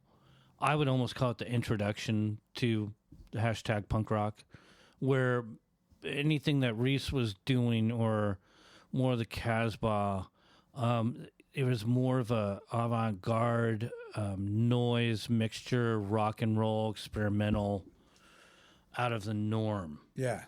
And there was a definite divide. And the more that I'm researching a lot of doing all these that we're doing, Jerry and I talking with people, you can see the difference where there was kind of the introduction and people either made that work for them or they wanted to try something else and then worried about, well, is this not going to be punk rock? And most people are like, I don't fucking give a fuck. This is what I'm hearing. You guys weren't heading that way. You weren't. To me, you guys weren't punk. You guys were more rock. Yeah, and that's kind of where we were going. which is the punk rock ethic. Yeah. I don't want to be pigeonholed into this consumer accepted product. So you experiment more and you start playing more artistically. Does that kind of make sense? Yeah, or- no, it definitely was. The second album was a little darker. Like, there's still like Yeah. some hooks on it. I haven't listened to it in a while. But even like when you guys got back together and played the Casbah, was it 4 or 5 years ago? Yeah. 45 years ago. 45. I still remember. Your numbers are off. I still remember people in the crowd. Everybody was singing all those songs. Oh yeah. It's crazy the stuff you write when you're 17, 18, 19, 20. You're just thinking like, oh, I'm just writing this stuff in my room. If maybe the guitar player and the bass player and drummer think that's good enough, then maybe we'll play it and record it and maybe play a show. The fact that some people like are singing along still, They did that night, even at the belly up, some like Oh, yeah. yeah. People were insane. there. Absolutely. Like, You're doing the solo thing. and I'm trying to, I had the lyrics printed out. Like, I don't remember these songs like from 20, 30 years ago. 20, 30. Yeah, my numbers are off too. But, yeah, so it's crazy what people remember. And the same with me. I'm sure there's bands that I fucking love and still love. Oh, there's a lot of bands that can't remember their stuff. Yeah, and see they it all the time. They've broken up and moved on since. And They moved get on. teleprompters or Oh, yeah, for sure. the little. Some people use iPads and. Yeah. Yeah, it's just, But I mean, you guys sounded great at the Casbah. thank you. So it was like, how did you guys do any rehearsals? I mean, because it's been a long time since you guys played, right? Yeah, so two of the guys, one guy lives up in Oxnard, and the other guy lives up in Washington. And Brad and I live pretty much down the street from each other. So him and I jammed in my garage like a couple nights. The other two guys came down for 2 nights. We had like a couple practices, and then Who lives where, by the way? Sean lives in Washington, and Scott lives up in Oxnard. Yeah, he's a teacher. Scott lives in Oxnard? He lives in my neighborhood, huh? Yeah, I didn't know that. I'll have to reach out. yeah. I'm friends with him on Facebook. Oh, cool. I'm pretty sure he's still up there. Yeah, I'll he has say, a hey, wife and let's kids. hang out. Yeah, for sure. And yeah, just a little bit further that we don't hang out enough, you know. But yeah, so it was just 2 nights in a garage with the drummer and I, and then 2 nights in a room, and then we just try to do it as best we could at the Casbah. It worked. Well, it makes it easy when. I thought you guys were have- the better yeah. band. Oh, thank you. Yeah, it is the crowd response. I mean, even you doing solo, it seemed like to me that you had basically caused enough of a stir to get people really. I mean, am I wrong remembering this? Well, Him you were solo got more of a but reaction. He was doing like the DJ thing. He was doing in between. Yeah. So everybody, You did 2 sets, right? yeah, everybody was amped to see the other bands, but I just came out like, yeah, motherfuckers, let's go. So how many bands Yeah, were on but- that? At Two, Belly, right? at Belly Up, I think it was just Pivot. 2, and but Agent, me in between. and then yeah. you did Yeah. in Yeah. between. Yeah, so you opened, and then Agent played, and then you played again, and then Pivot played. Yeah. Yeah, and we left fun. during Pivot. but to be honest, I thought the energy was really strong. Especially you're just dominated. And that's Like, good- and that- I'm here with my guitar and I'm going to freaking do this. Yeah. And then the people are like, "Oh no, you're not doing it alone. Yeah. We're And that was a good We're venue. here. Long, yeah. The Belly Up's a good venue too. I love that place. The Yeah. acoustics sound great. We did it once in the Classified, and that was like my favorite spot. I think we've played. It has a good sound, like you said. Acoustics are good. Just a nice spot, a good location, and a good sized stage. I've never been backstage there, so I don't know how that setup is. That's amazing. There's cocaine all left and right, just okay. hookers and they booze. might not and- have you back. No, it's just Did they hear that? no, it's pretty cool. Let's say there's 2 bands, so you have your own little rooms and little Little hangout dressing area. rooms. Yeah, little hangout areas and stuff. I like this place a lot. Awesome. Yeah, it's definitely. It was for me. It was the first time I had been there since seeing Agent Orange in the early '90s. Yeah, it's funny because same thing. Last time I was there in the early '90s, I saw HR, and opening for HR was Sublime. Oh, crazy. Yeah, and that's actually a sober set. Those guys played a sober set, so they actually played well. Wow. In the time before that, I think I saw there's a band called Secret Machines from New York. I'm a huge fan of. They're like shoegazer rock. I don't know what you call it, but yeah, I guess I opened like 10 years before that. But it's been a while since I'd been there before that. It was great seeing the show. Yeah, the Agent guys pulled it. They did really well. It was a good crowd too. Yeah. Yeah. A lot of people. There. Chris Arms was sick leading up to the day of. He just got out of the He hospital. got out of the hospital that day.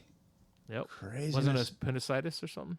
Yeah, he had his appendix out, I think, and so I think he was stapled and bleeding still. Yeah, he just got out of the hospital that day to play. It's crazy. Yeah. Yeah, and then Pivot, those guys, man, that's their like area where they obviously, so the whole group was there for them, but they killed it too. Yeah, it was like it was a blast from the past, basically. I had family that were there that had never been to a kind of that kind of show, and I have I guess he'd be an uncle-in-law who like bought every Pivot shirt available and CD and stuff. It was pretty funny. He's older than me, so you're like fangirled out. That's pretty cool for an adult. Yeah, Pivot did a good job too. It was like they hadn't stopped playing. No, yeah, they're talented. As we all know, Chris Lewis is in Unwritten Law now. So. Right. And him and I that's another thing. Him and I were in high school together. So this is crazy. Small world. Yeah, it is. It definitely is. But that's the thing, too, is there's certain people that have dropped out, and there's other people who've been able to make it work through all these years. And some people this is the thing that, because I've been working with John from Beta 7. That's what I asked about, Classified. And people trying to relive the 90s, and it's some people wouldn't mind, throwing together. I talked to Monica about, well, if we can get Dodgeball to do this gig. Oh my God, that'd be amazing. Porter's in that, right? Yeah. But Porter, unfortunately, still needs a little bit of time from healing from a health problem. So I'm not sure what happened. But I said, well, let's, think about doing a cockroach thing. And so the running idea, what I was telling my wife, was we could, do Fuck You, because everyone knows that song. And then we could just do another song. And then we could just close with Fuck You. That's 3 songs. They're all sing-alongs. Whatever we throw in the middle, no one's going to remember it. Because I'd just be a maniac. And then everyone's going to love seeing them what they're playing. But realistically, I think for people like us, it's the idea of, well, I'm kind of doing something new. Yeah. I want to promote this because we all mature, right? Yeah, for sure. Some of us, like some of my music, I think I've kind of going back to roots, like with the noise stuff and the chaotic stuff, but getting 90s bands back together to do reunions, it's almost easier. Well, so-and-so's in this band, and so-and-so's in this band, and it's easier to push things that way. Because as much as I'd love to do a cockroach thing, I've got so many other bands and ideas that I want to do. Yeah, we did that Classified reunion at the Casbah. It was fun, and then Sean, our bass player, is like, I think we could write some new stuff. And it took a minute. I'm like, okay, I wouldn't mind trying it, but how would I write songs for the Classified now? Like, how would I? Right. It would sound like the new band I'm doing, I guess. All right. Right. Like, I wouldn't know how to do it anymore because that was like a. Well, it depends on the vibe you're getting off the other people. True. So everybody's going to bring something different now. Yeah. Because everybody's aged. Yeah, and that's the thing. 25 years later, can you? And that's the thing. I guess we've never really asked anyone, but what do you think if you're trying to rehash, for lack of better terms, something from 25 years ago? Are you going to, not in hindsight, but in the end, destroy the memories for some people of trying to rehash what you used to do? That might happen. You know what I mean? Yeah, that might. It's kind of a scary thought. But it happens all the time. Yeah. Because then you gain a new audience too. So, there's bands we liked at a certain time in our life, and their sound was a certain way, and then they change, and you're like, no, I don't like those guys anymore. Yeah, or like a personality clash on stage. I'm a massive Faith No More fan. They put out an album a few years ago, and it was just okay. Right. I think I would have liked it if they just never put that one out. You know what's weird too? Yeah. You think if you really sit there and look at bands back in the day, or even now, as their music catalogs grow, a lot of them they don't have what they had when they were younger. it's weird because you think as people grow older, they experience more. You think they would make better records. Yeah. But they don't. Well, they do, but some do. Let's say you're very AC/DC. limited. Very limited. Let's say you're AC/DC, right? But you got to remember there was 2 different singers in AC/DC. Okay, but everybody knows Back in Black, right? Yeah. So everybody wants that album again and again and again. You know, just want the hits. Well, they want it to top it is what they want. Okay. They want it better. They want it better. Yeah, but at least have that same. I think with a lot of bands is when you're trying to create something, especially being fresh in the scene, you're hungry. You really want an impact. You want to make a statement. And as you get bigger and bigger, you're not so hungry. Yeah. you have a butler go make you mac and cheese really quick. Yeah, and you're not. I gotta write another song. You start losing that creative process. Yeah, for sure. So you're influenced by other things. So it's not like you're. Do I really want to go to work today? I don't have to. Don't have to. I already got the billions. Yeah. So Millions, I think that's what happens with a lot of bands. Yeah. Man, that's a really good way of putting it, because once you get to a point of success, and then along with success, usually, you get all the other things, either addiction problems, more things that you have to worry about. Ego. Yeah, I'm getting that, because the ego is the killer. To me, that's the biggest killer. And I hate to use this hashtag, but phoning it in when you get back together, you do some big event, you make a fucking shit ton of money, and you're already filthy rich. You're going through the motions. You're not doing it. The people that are really doing it are the people that when they get up on stage still get the butterflies. And it's not because you sat around for a while. You got to stay hungry. Yeah, for sure. Yeah, like, Dee Snider, Twisted Sister. That to me is, I think for me, because I question whether or not anyone wants to hear anything I do anyways. Period. I've always done that. Jerry was saying the same thing earlier. I know. He hates the music that I write, let alone the voice. I'm kidding. So, no, and for me, my hunger to do something with my music now is stronger than ever. And I realistically, I don't really give a fuck what people think about it. I have to get it out. But if someone said, oh, yeah, you should do Cockroach and we could do these big shows, I'm going to be like, why? Because it's a reunion. Yeah, I mean, one would be fun to do a couple songs, but it's like, even if you threw in money, I'm going to be like, well, how much money is it? Am I going to be able to use that money to be able to do that show, give it to the family, and then I can concentrate on my other shit? Because I've never made any money off music. Len never fucking paid me. But I digress. $75 a year is what you said. Did you? Something did you like ever that. make any money off music? No. Yeah, No, nobody did. I mean, enough for. There's a couple of San Diego bands in there. Oh, I'm sure, yeah. Money off. I mean, enough for a burrito and a couple of beers, but yeah, nothing crazy. But yeah, you guys were doing it because you loved it, and it was fun, and it was hanging out with your bros, and exactly, and seeing friends, and it's the gathering. Yeah. It's one of those things you have to purge it. So to keep producing music I think that's what a lot of people have kind of realized within themselves. It's either I'm phoning it in or else there's no reason to do it. So I can appreciate that because of trying to do these nostalgic shows. But then again, if you look at, I don't know if you pay much attention to the kids, the 20-something-year-olds, there's a huge scene. And there's plenty of venues around that are exploiting the fuck out of that. $20 freaking cover charges for a bunch of local bands. But the local bands are hungry, and there's a lot of great music. And as we know, being in the music business for so many freaking years, some of those bands will make it. Some of them you just won't hear about it because they're going to go off and do their own thing. And some of them are just going to drop out. They're going to have a family, and they'll have an album cover on the wall, and they'll call it a day because they have to raise their family. Some people can find the balance and make a career out of it.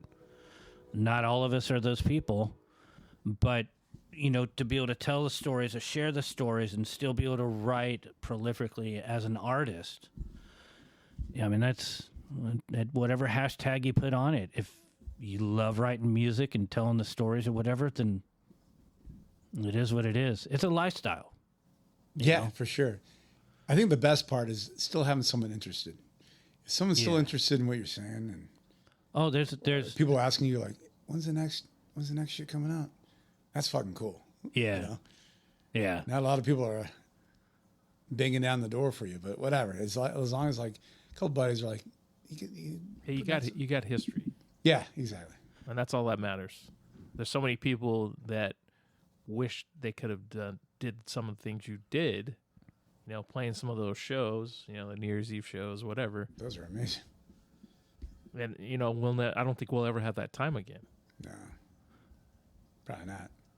But the fact that you can get together and you put all of your heart into doing, like when you did your acoustic thing with Pivot and Asian 51, those shows are always amazing because there's always an audience for that.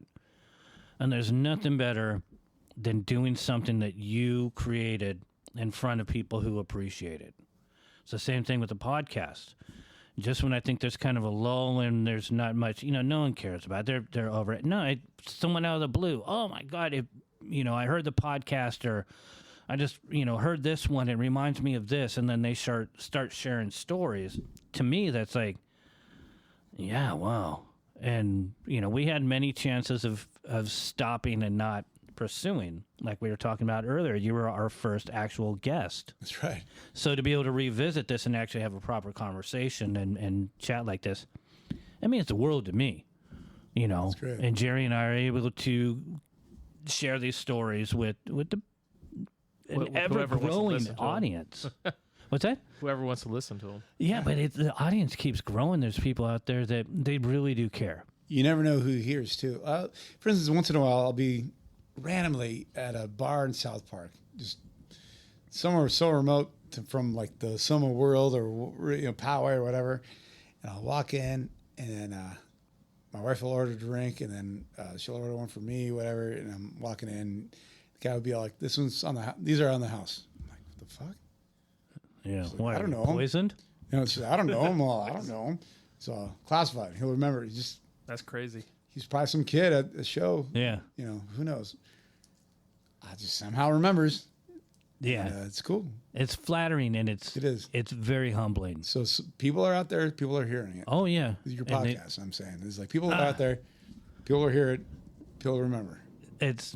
I can speak for myself. I think for Jerry as well. We definitely, for me personally, I like actually being able to really get to know some of the people that I've known for so many years, but didn't know certain things, like the skateboarding, how that intertwines with all the music. I had no idea. Massive. And I thought it was just kind of my world.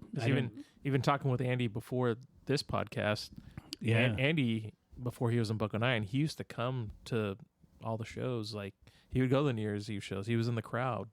And I think at that time he said he was living down here, but he's from Oakhurst, which is Yosemite.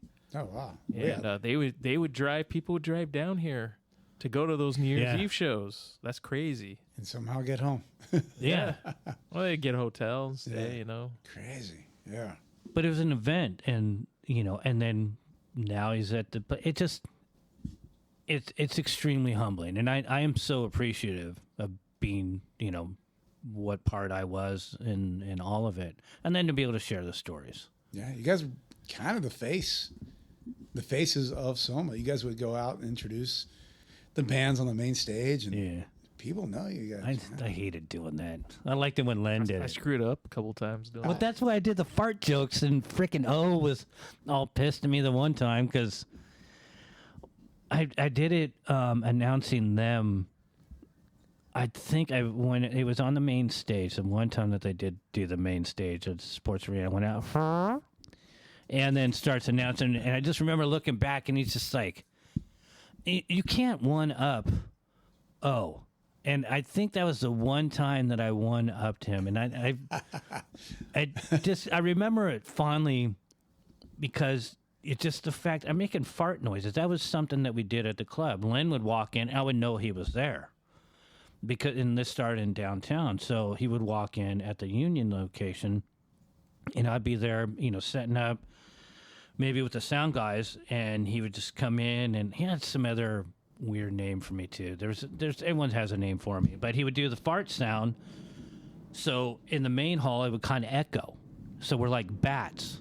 So I would do it back, and then I could figure out where he was, and then I would have to go and unload the car or whatever, So for me to be able to do that at the sports arena in front of that many people is kind of like a little back. yeah. Back But jack. again, I wasn't going to ever be playing on the main stage, and I had work to do. I had to make sure, things were getting done. So we're getting to the end of our time right here. But do you have a song that we can share right now? Something? The new stuff's in process.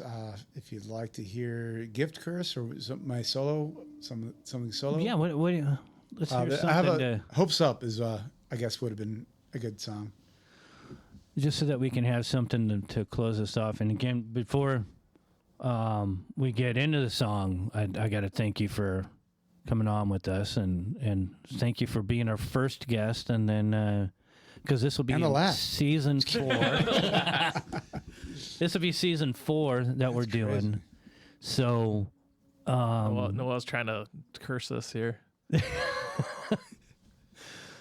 no, I don't think there's anything that can curse it any worse than kidding. ourselves. Are you kidding me? I'm kidding. Well, thank you guys. The top one ruined everything. Yeah. So as we get this song queued up.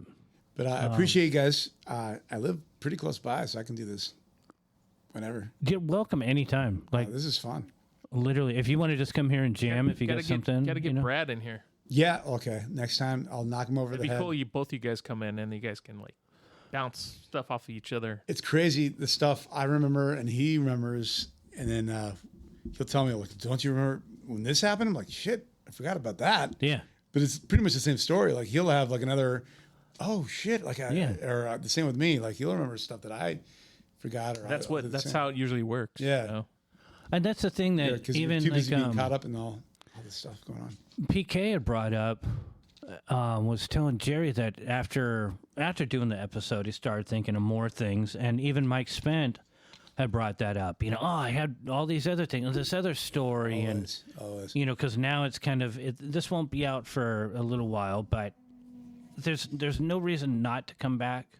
I'd love to. Yeah. Have Brad in. We have other ideas of other ways of hanging out. We can do a group thing, and we can get a few people on the microphone as long as it's organized and doesn't turn into a drunken mess. Yeah. Which of has course. happened in the past. Yeah. That sucks. We struggle with that a few times. I don't think we'd struggled.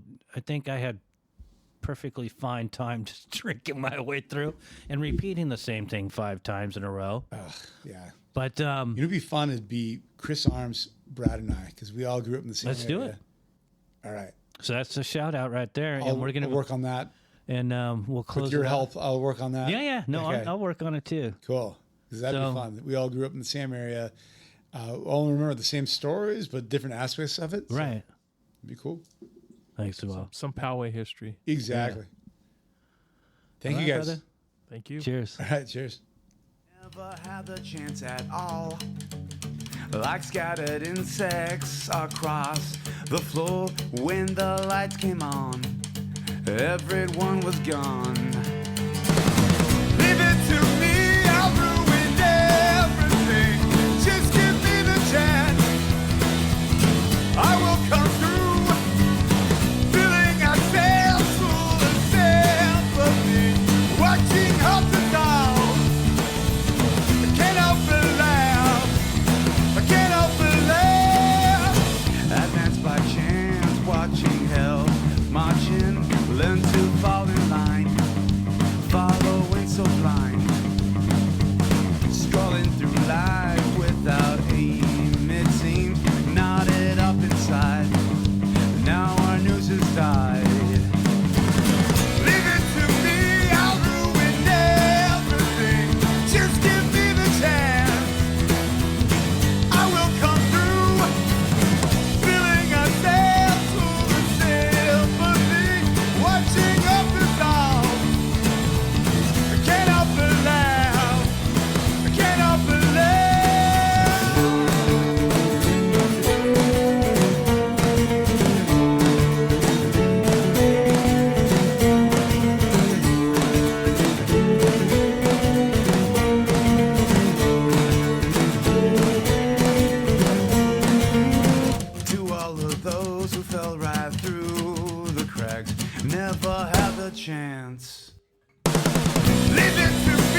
This podcast was recorded at Red Rum Skates. Mixed by me, Jer. Music provided by Breakacre. We appreciate all our listeners and our guests. Please stay tuned until the next one. Have a great one. Bye.